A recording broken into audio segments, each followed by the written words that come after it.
राधा बिना अधूरे क्यों है?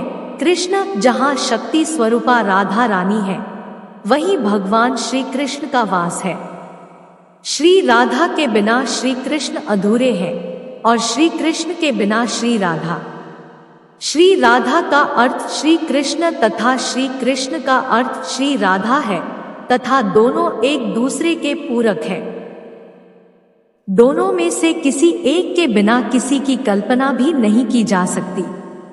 रा और धा के शब्दों से ही राधा की उत्पत्ति हुई। रा का सरल अर्थ है कृष्ण तथा धा का शाब्दिक अर्थ है धारण करना, अर्थात श्री कृष्ण की धारणा ही वास्तव में राधा है। राधा के बिना श्री कृष्ण अपूर्ण है तथा श्री कृष्ण के बिना राधा। एक दूसरे के बिना दोनों ही अधूरे हैं। दोनों ही मिलकर संसार के रहस्य के तत्वज्ञान को प्रकट करके सभी को मनवांछित फल प्रदान करते हैं। शास्त्रों में श्री राधा जी की अत्यधिक महिमा है क्योंकि वह श्री कृष्ण की आत्मा है तथा अपनी आत्मा में रमण करने के कारण ही श्री कृष्ण आत्माराम है। श्री राधा कृष्ण का नित्य मिलन ही श्री राधा का रहस्य है तथा वही श्री राधा रानी का हर क्षण मिलन एवं दर्शन है। नटवर नागर कहलाने वाले श्री कृष्ण समस्त संसार का संचालन राधा रानी की प्रेरणा से करते हैं क्योंकि श्री राधा रानी श्री कृष्ण की प्रेरणा है।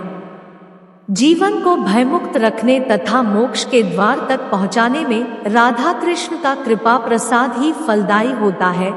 श्री राधा कृष्ण के रहस्य का दर्शन श्रीमद् भागवत के कथा प्रसंग के अनुसार जब श्री कृष्ण वृंदावन से अक्रूर के साथ मथुरा को प्रस्थान करने लगे तो भगवान श्री कृष्ण ने राधा जी से कहा, तुम तो सदा ही मेरे साथ हो परंतु एक आवश्यक कार्य के लिए मैं मथुरा जा रहा हूँ। आप अपनी आंख से एक आंसू भी नहीं निकालेंगी।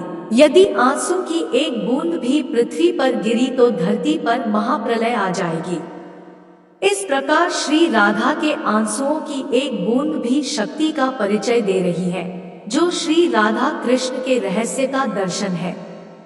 राधा महाशक्ति है, जो शक्तिमान श्री कृष्ण जी के साथ सदा रहती है।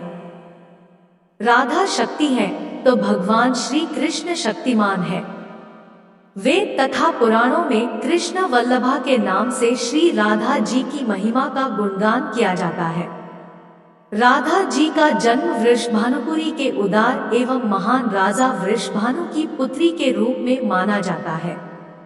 उनकी माता श्री कीर्तिदा रूप व यौवन से संपन्न थी।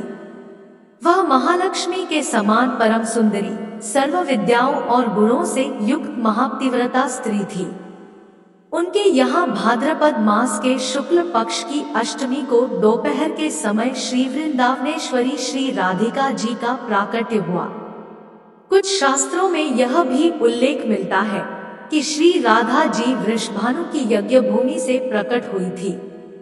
कुछ पुराणों में श्री कृष्ण को आनंद प्रदान करने वाली कृष्ण प्रिया का प्राकट्य श्री वृषभानुपुरी एवं बरसाना अथवा उनके ननिहाल रावल ग्राम में प्रातः काल के समय को मानते हैं, परंतु अधिकांश शास्त्रों में दोपहर के समय ही राधा जी का प्राकट्य माना जाता है।